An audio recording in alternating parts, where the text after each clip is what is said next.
Moikka! Mä oon Julia ja mun viittomanimi on Julia.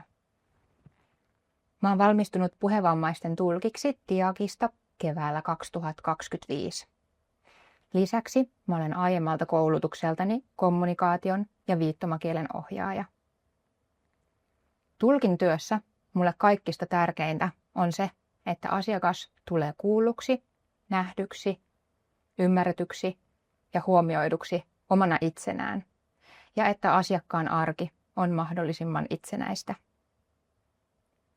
Mä tykkään kaikenlaisesta liikunnasta, musiikista ja kulttuurista, ja mä innostun myös helposti uusista asioista sekä tykkään ihmisten kanssa höpöttelystä. Työelämässä mulle on tärkeää luottamus sekä turvallinen ilmapiiri. Mä odotan innolla, että päästään tutustumaan ja työskentelemään yhdessä. Nähdään!